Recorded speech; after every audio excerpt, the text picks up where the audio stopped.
केंद्र सरकार 1 फरवरी को संसद में बजट पेश करेगी। केंद्र सरकार की तरफ से पेश किए जाने वाले बजट को लेकर लोगों में सरकार के प्रति काफी उम्मीदें दिखाई दे रही हैं। वहीं हरियाणा के नारनौल के लोगों का मानना है कि सरकार इस बार जो बजट पेश करेगी उसमें हर वर्ग का ध्यान रखा जाएगा।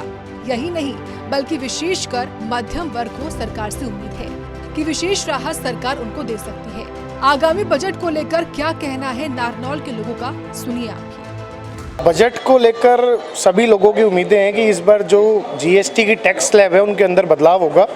बहुत सारे आइटम ऐसे हैं जो 28% जीएसटी के अंदर टैक्स स्लैब के अंदर है, उन पे सरकार को एक बार दोबारा विचार करना चाहिए और उनकी टैक्स स्लैब जो है कम करनी चाहिए। 28 की जगह 18 या 12% में उनको लाना चाहिए। हम सरकार से उम्मीद करते हैं कि बजट में कुछ मध्यम वर्ग को राहत मिले और खाद्य सामग्री के जो रेट बढ़ रहे हैं उसका कम से कम रेट हो और टैक्स में हमें छूट मिले। सरकार से हमें काफ़ी उम्मीद है। दक्षिणी हरियाणा के लिए विशेषकर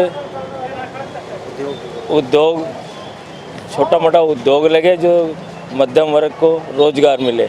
हम व्यापारी होने के नाते हम एक ही चीज़ चाहते हैं, एक तो इनकम टैक्स का स्लैब बढ़ना चाहिए, टैक्स प्रणाली को सरल करना चाहिए, दूसरा जीएसटी को भी और सरल करना चाहिए जिससे कि व्यापारी को असुविधा ना हो। किस तरह का सरलीकरण होना चाहिए?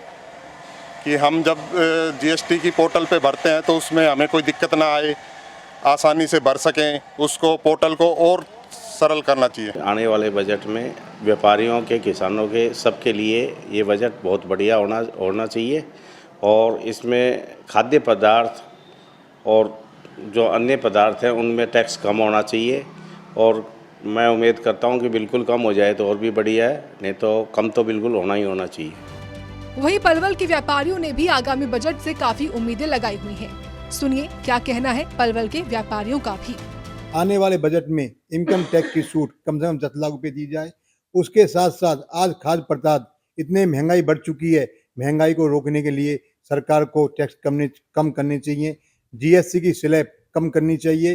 जीएसटी की स्लैब कई तरह की बनी हुई है, 5%, 18%, 28%, उनको सबको खत्म करके खाली 2 प्रकार की करनी चाहिए। जो जीएसटी का सरलीकरण कर दे, क्योंकि हमारा जो व्यापारी है वो पूरे दिन व्यापार करता है, रात को बड़े बड़े खातों में अपनी सारी एंट्रियां करनी, फिर सीए को समझाना, सारी चीज़ों में बहुत ज़्यादा समय लगता है, बच्चों को समय नहीं दे पा रहा और बहुत डिप्रेशन के दौर से गुजर रहा है। तो इसको एक तो सरलीकरण करे, इसकी स्लैब को 1 या 2 कर दे, बहुत ज़्यादा स्लैब में भी व्यापारी फंसा हुआ है, और टैक्स कम कर दे। तो मैं तो यही कहना चाहूँगा कि जीएसटी की जो इन्वॉइसिंग है उस प्रक्रिया को भी सरल किया जाए। अगर हम कोई भी सामान बेचते हैं या करते हैं तो उसमें इतने कॉलम दे दिए गए हैं कि उसको भरते भरते इतने तो दूसरा ग्राहक हमारा निकल ही जाता है जितना जितना उसका कॉलम फारिग होता है।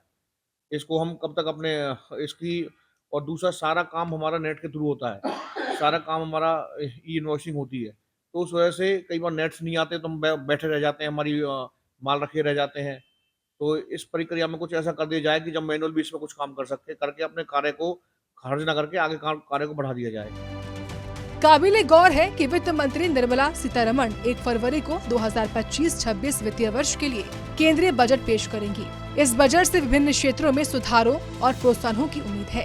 वहीं इस बार पेश किए जा रहे बजट से आम जनता भी कई उम्मीदें लगाई बैठी है। सूर्य समाचार के लिए नारनौल से जोगेंद्र कुमार और पलवल से सौरभ वर्मा की रिपोर्ट।